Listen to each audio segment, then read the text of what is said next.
there. There we go. And I'll check with people. Okay, maybe we should pause. Isn't there a voice lovely? Okay, so I'd like to welcome everybody to our Regen and Wellbeing information talks. Particularly welcome Neal Campbell, who chairs the, no relation, we've got the same surname, Neal. And he chairs the Belfast Tool Library, and he's going to talk about this great community-led project that's based in East Belfast over in the Vault, and he'll say a wee bit more about that. But also, you know, giving people the tools and access to tools so that they can build, make, repair, learn more about how to use tools, etc. And encouraging borrowing instead of buying everything. And I'm sure we all either have ourselves or know people who, when there's a big project, they go and they buy everything and it's used for that big project. And then after that, it gathers dust and cobwebs. And we're lucky if we can even find it to lend to people again. So I think the concept is absolutely terrific, and it fits in very, very well with, you know, sustainable and environmental and just all the issues that are very dear to our hearts and others. So without further ado, I'm going to hand over to Neal, and he is going to talk to us about the Belfast Tool Library. So thank you so much. And can I say, you can put questions and comments in the box if you like, that's all fine. But also we're a very small group, so you can just think about your question and just ask it afterwards. I think Neal will talk for 20-25 minutes. And then 15 got questions, 15 minutes, and then we've got questions. So listen, thanks very much. Over to you, Neal. Thanks very much, Kate, and thanks everybody for coming. I know it's an absolutely beautiful evening, and I'm sure there's other outdoor places we would all really rather be, but you know, I do appreciate this, and I always enjoy talking about this project. It is something I'm really passionate about and really believe very strongly in. So it's great to be able to come out and evangelize about Tool Library a bit with people. So before I've got a presentation that kind of, you know, in a nutshell tells what I'm about, but like before that, one thing I realized when I was pulling the presentation, I forgot to put a slide in just about our history. So I kind of want to just touch on that really quickly before I jump into the presentation. So the idea of a tool library in Belfast, it wasn't mine. I'm an artist. I'm based at Vault Artist Studios here in East Belfast, and had a very good friend here, Colin Clark, fellow artist, and also, you know, fellow sort of keen maker and doer and fixer of things. Kind of initially had the idea to open a tool library in Belfast. He had spent a bit of time at Edinburgh Tool Library, which is the first tool library that opened in the UK. And Colin had the idea to do that here in Belfast. He applied for a little bit of funding to start the project up, and I think literally on the day, and he'd asked me to get involved and come on board with it, which I was really happy to do. But it was kind of with the belief that he was going to lead the project, to be honest. But on the very day he found out that funding application had been successful, he was also offered a job in Edinburgh. So kind of without much further ado, he handed me a massive folder full of paperwork and said, you know, are you happy to run with this? So that was kind of, you know, where we started. And, you know, from there, the Belfast Tool Library is very much steeped kind of within Vault Artist Studios here. You know, a lot of our kind of core members are, you know, are people who are either artists here at Vault or are people, you know, with kind of links to the organization. But, you know, from that kind of starting point, we then started, you know, I started to bring a few people together who I knew would bring good ideas. So good example would be Chris McCartney from Repair Cafe Belfast, who I'm sure some of you know. You know, brought Chris in and she was keen to help get involved in bringing the project forward, and Stephen Woods as well from Tools for Solidarity, another great organization, you know, doing work around reuse and, you know, getting the most out of tools, who also came on board. So we pulled a team together and we spent about a year doing the groundwork, if you like, to get this project off the ground, but before we opened our doors. And then we kind of opened our doors for the first time in October 2019. Had six good months. You know, our early months were good. We learned a lot and was going really well. COVID arrived and we closed our doors for the best part of 3 months.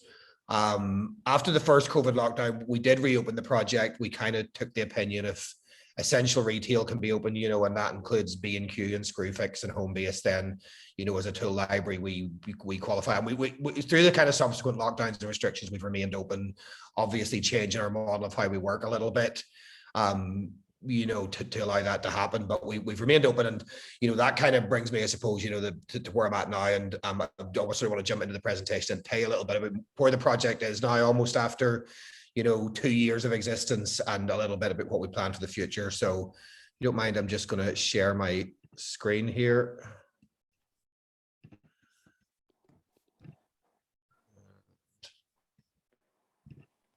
Everyone see this okay? Okay, so just to start off, so this is our team, the 7 people who kind of founded the organization. Kate, you'll obviously recognize someone in this photograph.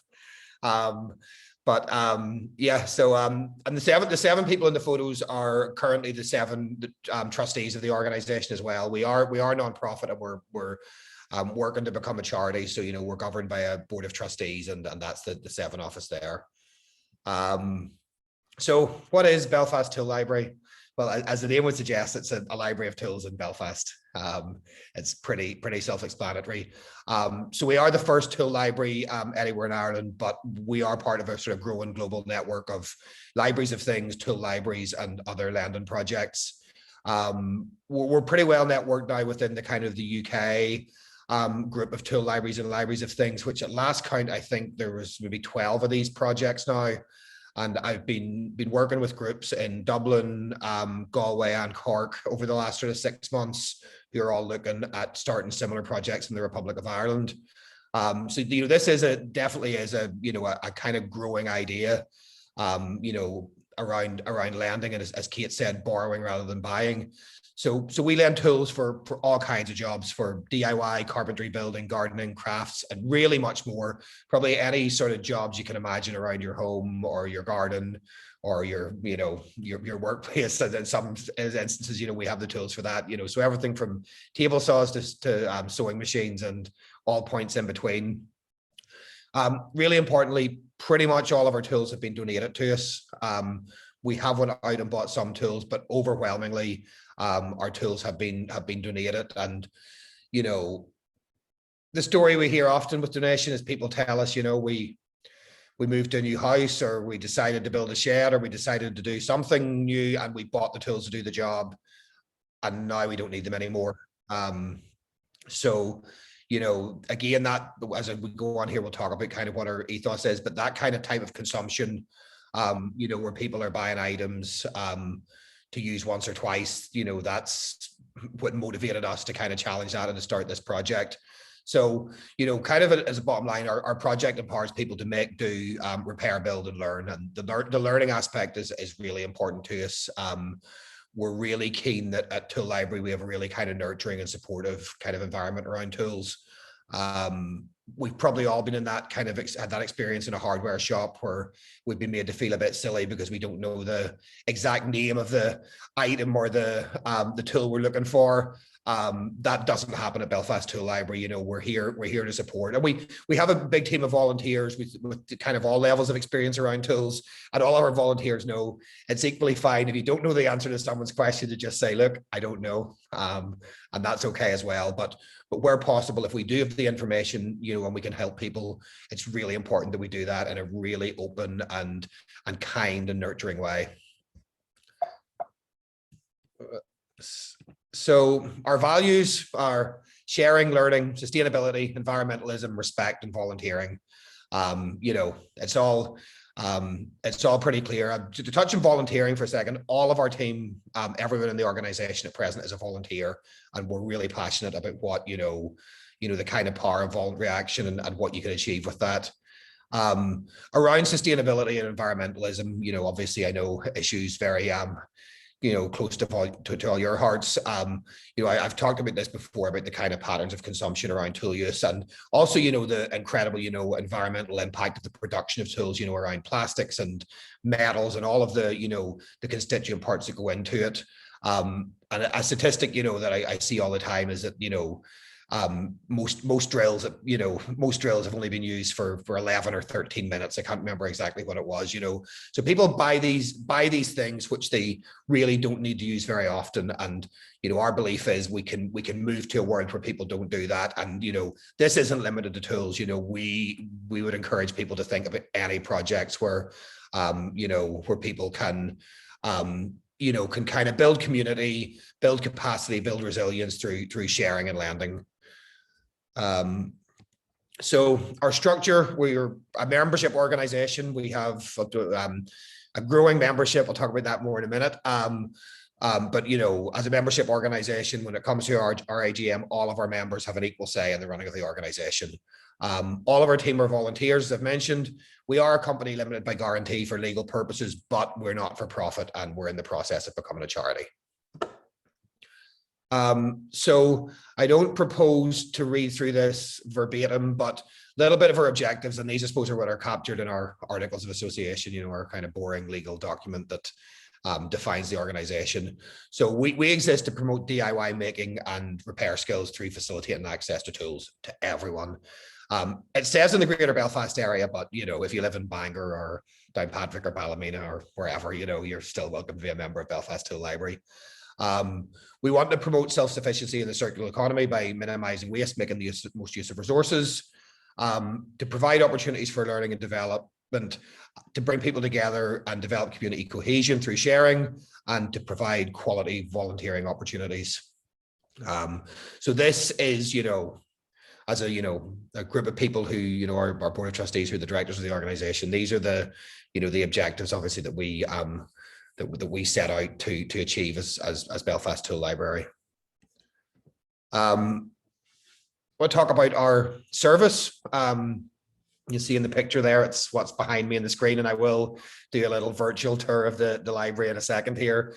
But our members, for a fee of £25 per year, have access to our lending library. They can borrow up to 6 items for a duration of 1 week. We will renew items if there's not another reservation on them and people need them for a bit longer. Also, the 6 items isn't a hard and fast. I mean, if somebody comes to us and needs 8 tools for their job, we're not going to send them away empty-handed. It's you just have to draw a line in the sand somewhere to kind of inform 90% of your activity, and it does seem to work for most people. So as I say, our lending library has been operating since October 2019 and is going really well, but that's really not the full extent of what we want to do. So the 2 things that we're working on in the background at the moment are really exciting, things we're really passionate about, and we think will add a whole other dimension to this organization. I mean, as a group of volunteers, progress can be slow sometimes, but we always come at it knowing that we'll get there eventually, and that's the most important thing. So before the end of this year, we hope to open our community workshop here in the Tool Library, which will be a well-equipped woodworking workshop where our members can come in and use tools and equipment that are either too heavy or otherwise impractical to kind of leave the building. But will also be a space where maybe people who are quite handy and do a bit of DIY or a bit of making but are maybe lacking in space can just come in and have a workbench to work on a big project. So our workshop facilities, we still have work to do to get them ready. It's mostly around health and safety. It's the risk profile. Obviously, we are pretty well insured for what we do. We have to be, but the risk profile for us lending tools for people to go away and use elsewhere is very, very different from us allowing people to come into our premises to use tools. So those are just some of the things that we're kind of working our way through at the moment with that. But it is exciting, a lot of new dimension to the project, and it's something where we can't wait to get open. And then the third phase of this, and one that I think where our project provides or has an opportunity, I guess, to provide something that doesn't really exist very much in the city at the moment, is around training and learning around, making DIY repair and things like that. By and large, you can go to Belfast Met and do a course, for driving people towards the trades or, towards a kind of professional qualification. But there's a real dearth of training opportunities for just kind of basic stuff for people to come down for 3 or 4 hours and learn some new skills in this area at the moment. So that's something that we're very excited about, and we will be launching our first class here in the library either late August or early September this year. So that will be that's coming really soon, and we really see an opportunity there as well. We've quite a few people already on board with a wide range of skills and a kind of pretty exciting sort of group of types of what's what I'm looking for. People around woodwork, tiling, maybe plastering, things like that, who are very keen to sort of to come in and to teach here. So yeah, the training opportunities are coming soon. So really, that's where we see ourselves. So, a year from now, as well as the London Library, we'll have a vibrant, fully functioning workshop for our members. And we'll hopefully be running, each month, multiple courses where people can come down here to learn new skills as well. Our workshop, our facilities will be available to our members within that fee of £25 per year. For training opportunities, we will have to charge a small fee for that, because obviously we have to pay people to come and provide that training. At present, our library is open Saturday mornings from 10 to 1 and Tuesdays from 6 to 9. As we grow, we hope to extend those opening hours as well. But again, as a project that will always be probably primarily volunteer led, we have to kind of work within our means in terms of what our capacity is to be open. But for the 7-day loan cycle, it works really well. And, in terms of the levels of how busy we are at the moment, it's about right, but we're probably not far off the point where we need to look at adding a third opening time per week. So yeah, that's what we provide. Hopefully that's all clear so far. Suppose to celebrate what we've achieved so far. So I want to talk a little bit about the impact the project's having. So in less than 2 years, we've signed up over 300 members. As of today, for the first time, actually, we have 300 active members. So that's 300 members who currently have a membership that's paid for. In total, over the 2 years, we had people who joined initially and whose membership has lapsed. We've maybe had had closer to 400 members over time, but for the first time, we've had 300 active members at one point, and for us, that's a huge milestone. When we started out, we set ourselves a target of 100 in our first year and 200 in our second year. So to have, to have gone a long way past that, before the end of our second year is a big thing for us and something we're very happy about. We've also built an inventory of over 900 tools. The plan is to get that to 1,000 by the end of the year. This next bit of information is from an old presentation. It's actually wrong. We've completed almost 3,000 loans now, which is on a 7-day loan is 21,000 days of tool use to our members. We've saved our members over £50,000 compared to the cost of going and buying the tools. We have repaired and refurbished many hundreds of tools that would probably otherwise have gone into landfill. I mean, like through in the workshop there at the moment, there's boxes of rusty tools that I'll be getting stuck into over the next week, getting them cleaned up and ready to go into to our inventory. And we really love when the people come down with a bootload of stuff that's seen better days. It's a great challenge to take that stuff and to make it usable again, and it's very rewarding to be able to do that. And fortunately, we have a great sort of cohort within our group of volunteers who are very skilled in that department and who really drive that forward. And then I think most importantly, we really have helped to empower our members and, to help them to build skills and self-confidence. I mean, we're really, really passionate about building community resilience and, just building community generally. And I think that's something where, all of our team here, feel that we really have achieved something quite special. Sadly, COVID has had a bit of an impact on that in terms of the building community. Pre-COVID in our early days, people could walk into the library and go behind me and, look through the shelves. And unfortunately, we've had to go to kind of a click and collect service where people reserve their tools and we have them ready for us. And the experience at the counter has become a little bit more transactional than it used to be when, you could come in and have a yarn for half a day about your project. But it's still, as I say, a really kind of warm and supportive atmosphere here for people. So yeah, I mean, you know, there, when we delve into the statistics, there's lots of other great things there, but those are the kind of the headline items about where we're at as an organization.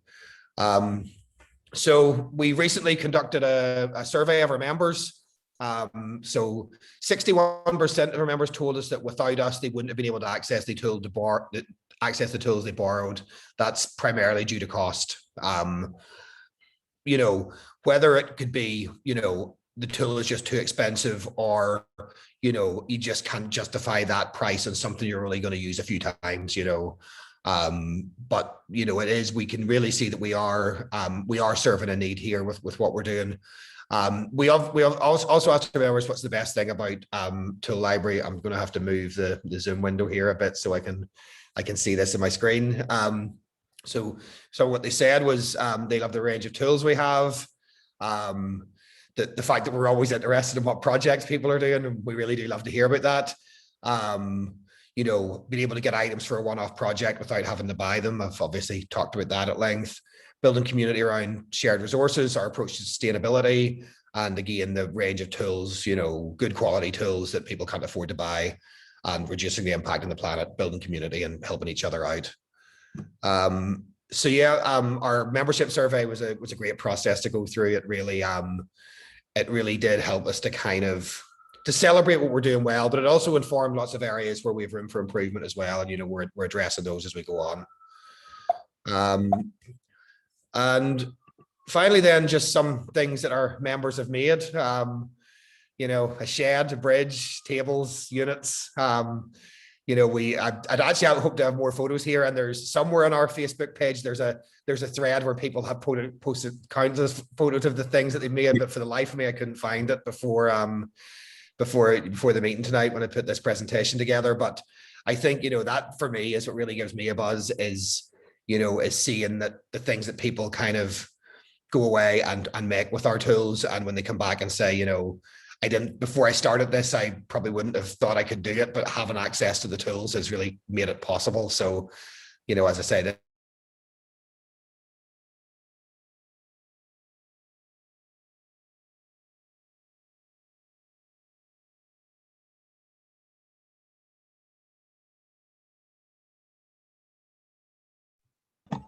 Have we lost them for a We moment? lost Neal. Oh, no. Hopefully he'll be able to jump back on. Yeah, hopefully, because he's the co-host. So hopefully. Yeah. Okay. Wow. I know, absolutely. Yeah, absolutely. I'm not sure I could ever build a shed, even if I borrowed the right tools. You have to borrow the right people as well. Yeah, I think so. Yeah. Do they rent out their volunteers? That's what I want to know. Yeah, I noticed a lady called Louise, who's one of their trustees there in the picture. She used to be on the board of Bruiser Theatre Company when I worked for them, and she's an accountant by trade. You know, she would be right.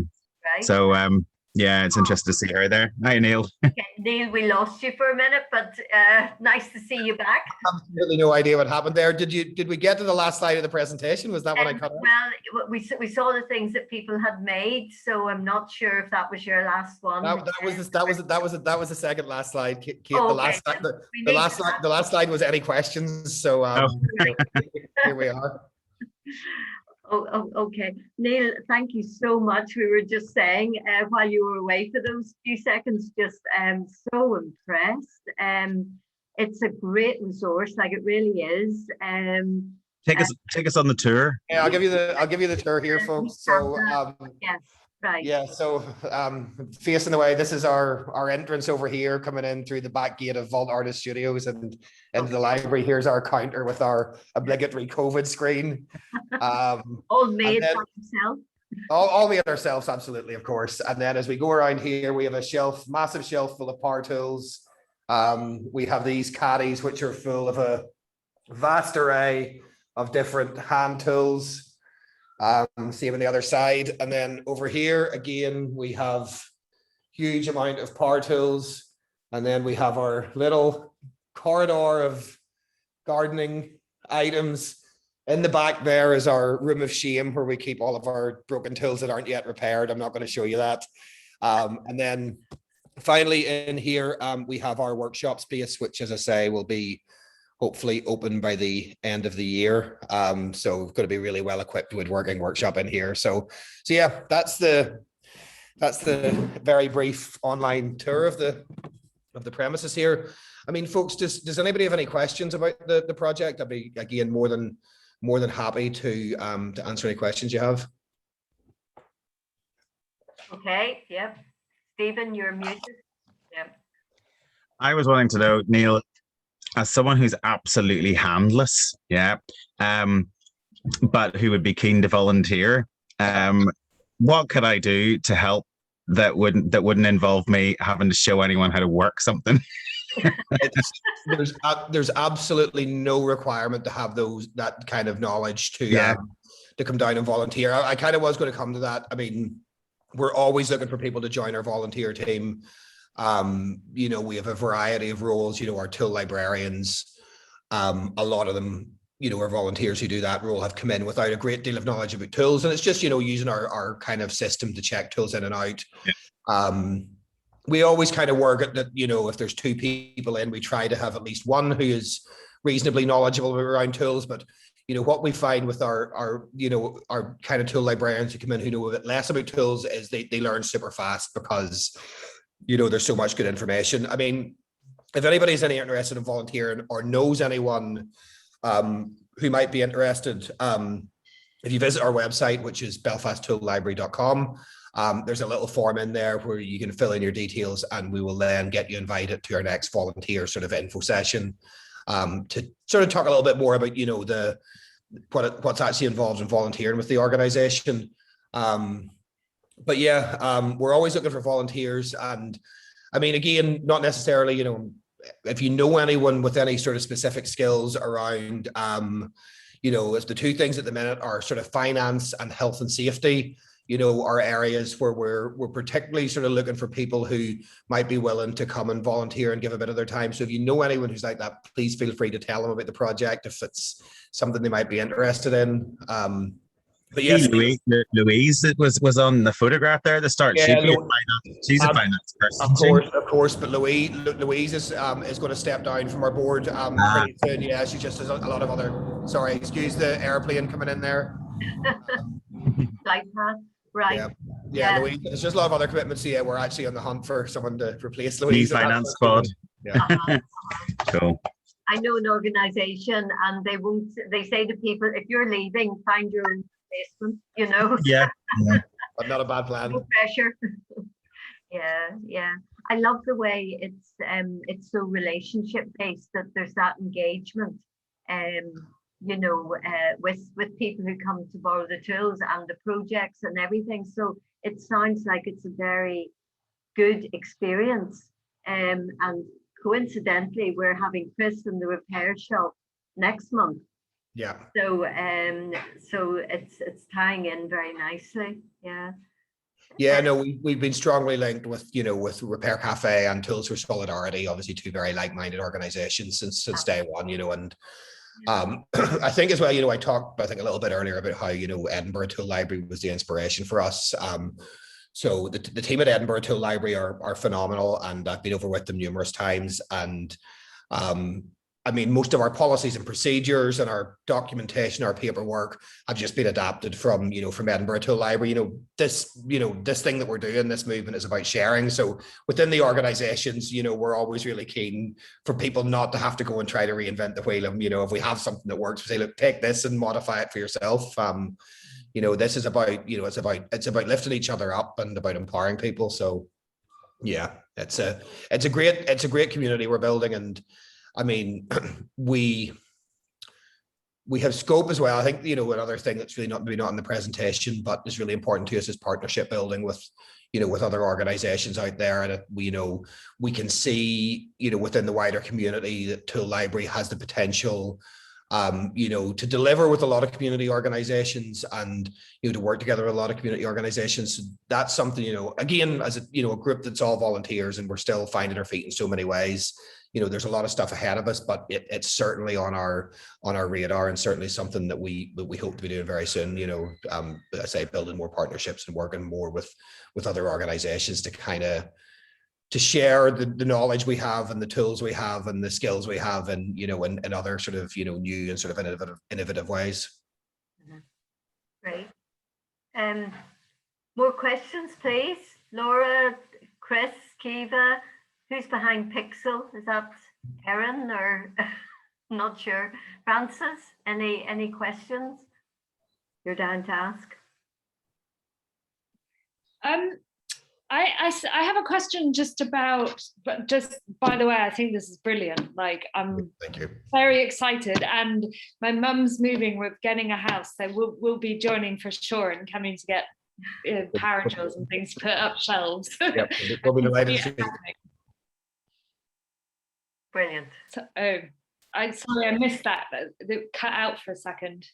No, I just said we'd be delighted to see you. Oh, great. Yeah, so I have like a practical question, which is just, do you have like a website? Like, how do we know like what tools are available and sort of get in touch? Yeah, absolutely. So if you visit our website, belfasttoolllibrary.com, you'll be able to find a link there which will take you to our inventory, where you don't need to be a member to see all of our inventory. And through that same system, once you become a member, you can then use that to to reserve tools for collection. So yeah, all of our inventory is on there. It's really easy to search. You can see what items are currently out on loan. You'll see items that are currently in maintenance for various reasons and unavailable. But yeah, the information is good. There's a really great kind of off the shelf sort of web-based package for designed for projects like this, libraries of things and tool libraries and other sort of lending projects, that it kind of does everything we need it to do, and it's very simple. So that the link to that sort of platform is within our website.